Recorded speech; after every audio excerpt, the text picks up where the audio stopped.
Assalamu alaikum, dear students. Our today's topic is reformation of political parties. How can parties be reformed? इस topic में हम बात करेंगे कि हम पॉलिटिकल पार्टीज़ को रिफॉर्म कैसे करेंगे, कैसे पॉलिटिकल पार्टीज़ को रिफॉर्म किया जा सकता है। पिछले वीडियो में हमने बात की थी पॉलिटिकल पार्टीज़ के चैलेंजेस पे। As you know, modern democracies cannot exist without political parties. लेकिन खुद पॉलिटिकल पार्टीज़ के अंदर डेमोक्रेसी का जो कंसेप्ट जितना पॉपुलर होना चाहिए उतना नहीं है, and there is lack of internal democracy within parties. और एक और चीज़ हमने देखी वहाँ पे पिछले वीडियो में, मनी एंड मसल पावर जो है वो इस्तेमाल होता है, क्योंकि पार्टीज़ का जो मेन एम होता है वो है इलेक्शन जीतना, और इसके लिए कभी कभी वो शॉर्टकट्स जो है वो अपना लेते हैं। And in some cases parties support criminals who can win elections.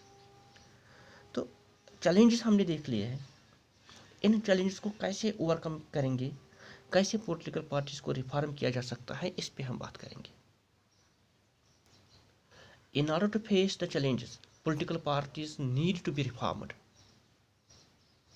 Some of the recent efforts and suggestions in our country to reform political parties are, क्योंकि कुछ मेजर्स जो हैं वो लिए गए हैं पॉलिटिकल पार्टीज़ को रिफॉर्म करने के लिए, कुछ मेजर्स लिए गए हैं। एफर्ट्स में हम देखेंगे कि क्या किया गया है, कौन से मेजर्स लिए गए हैं पॉलिटिकल पार्टीज़ को रिफॉर्म करने के लिए, वो एफर्ट्स हैं। और क्या किया जा सकता है, क्या किया गया वो एफर्ट्स हैं, क्या किया जा सकता है, कौन से रिफॉर्म्स ले जा सकते हैं, वो है सजेशंस। तो पहले हम एफर्ट्स में देखेंगे क्या किया गया है। तो सबसे पहले हम देखेंगे जो फर्स्ट मेजर जो है, पहला मेजर जो पॉलिटिकल पार्टीज़ को रिफॉर्म करने के लिए लिया गया है वो है एंटी डिफेक्शन लॉ। क्योंकि आइन में तरमीम की गई है, एक नया लॉ इंट्रोड्यूस किया गया है जिसको हम कहते हैं anti defection law. And according to this law, MLAs और MPs cannot change the party after the elections. Election के बाद कोई भी MP या MLA अपनी पार्टी को चेंज नहीं कर सकता। तो ये है एंटी डिफेक्शन लॉ। पहले हम डिफेक्शन का मतलब समझेंगे। पहले क्या होता था, पहले डिफेक्शन होता था, MLA और MPs जो डिफेक्शन की प्रैक्टिस को फॉलो करते थे, इन्हें इस लॉ की मदद से रोका गया। क्योंकि डिफेक्शन का जो हम पहले देखेंगे, डिफेक्शन क्या होता है, डिफेक्शन का मतलब क्या है। एग्जाम्पल अगर हम देखेंगे, सपोज़ कोई पॉलिटिकल लीडर जो है वो कांग्रेस की टिकट पे इलेक्शन लड़ता है। कोई पॉलिटिकल लीडर अगर कांग्रेस की टिकट पे इलेक्शन लड़ता है, वो इलेक्शन जीत के आता है, MLA या MP बनता है। लेकिन दूसरी पार्टी इसको पैसा ऑफर करती है, उसको मिनिस्ट्री ऑफर करती है, वो कांग्रेस को छोड़ के दूसरी पार्टी में चला जाता है। वो डिफेक्शन की प्रैक्टिस को फॉलो करता है। क्योंकि इंडियन पॉलिटिक्स के जब हम बात करते थे, यहाँ पे ज़्यादातर लोग लीडर को नहीं बल्कि पार्टी को देख के वोट देते हैं। तो जाहिर है लोगों ने कांग्रेस की पार्टी को वोट दे के उसको कामयाब बनाया होगा, लेकिन उसने लोगों के साथ धोखा किया, इसने डिफेक्शन की प्रैक्टिस को फॉलो किया, इसने इस पार्टी को छोड़ के पैसे के लालच में, मिनिस्ट्री के लालच में दूसरी पार्टी ज्वाइन कर ली। तो उस चीज़ को रोकने के लिए एंटी डिफेक्शन लॉ बनाया गया। एंड इफ एनी MLA और MP change parties who he और शी, कोई भी MLA कोई भी MP इलेक्शन के बाद पार्टी को चेंज करता है, दूसरी पार्टी में चला जाता है, ही और she will lose the seat in the legislature.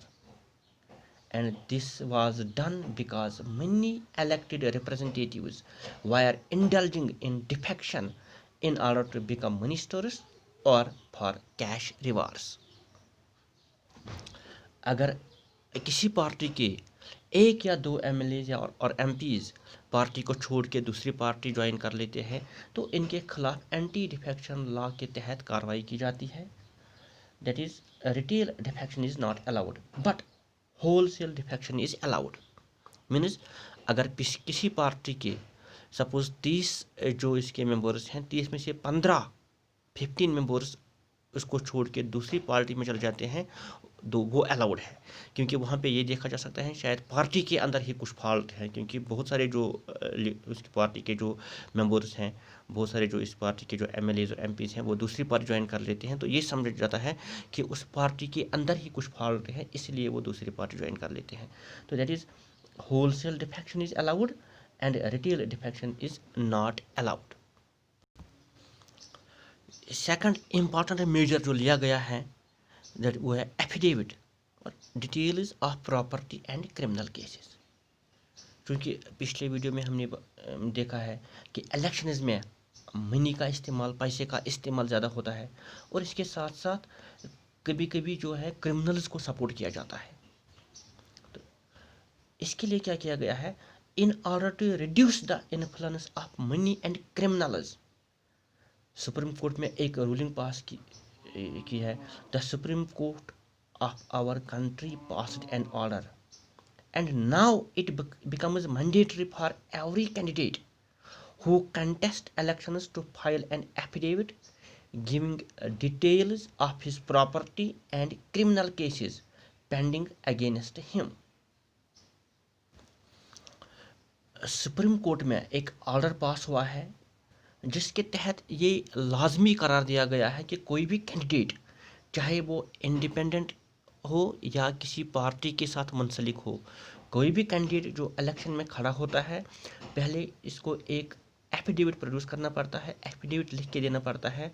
उसमें इसकी प्रॉपर्टी के बारे में जानकारी होनी चाहिए, क्रिमिनल केसेस जो है इसके खिलाफ कोई पेंडिंग मत है वो इसमें वो जानकारी चाहिए, और इसके साथ साथ उसकी एजुकेशनल क्वालिफिकेशन क्या है, ये सारी चीज़ें पहले जो कैंडिडेट इलेक्शन में खड़ा होता है इसको एफिडेविट में ये सारी चीज़ें लिख के देनी पड़ती हैं। तो ये जो सारी चीज़ें लोगों तक पहुंच जाती हैं, और लोगों को जो पब्लिक है उनको जज करने में आसानी होती है कि इस जो ये कैंडिडेट हैं इसका क्रिमिनल रिकॉर्ड क्या है, इसकी एजुकेशनल क्वालिफिकेशन क्या है, इसके बाकी और चीज़ क्या है, प्रॉपर्टी कितनी है। लोग आसानी के साथ ये जज कर सकते हैं कि ये कैंडिडेट जो है किस कैलिबर का है, और वो आसानी के साथ उसको चाहे वो मतलब उनको ये जानकारी मिलती है कि कैंडिडेट जो है इसका जो कैरेक्टर है वो किस तरह का है, और वो आसानी के साथ इसको चाहे वोट दे सकते हैं या इसको रद्द कर सकते हैं। लेकिन इसमें भी एक डिमेरिट ही हम कह सकते हैं कि there is no system to check if the information given by the candidate is true और नॉट। थर्ड इंपॉर्टेंट मेजर जो लिया गया है वो है compulsory internal election. Election commission of India ने एक ऑर्डर पास किया है। The election commission of India passed an order making it necessary for political parties to hold their organisational elections and file their income tax returns.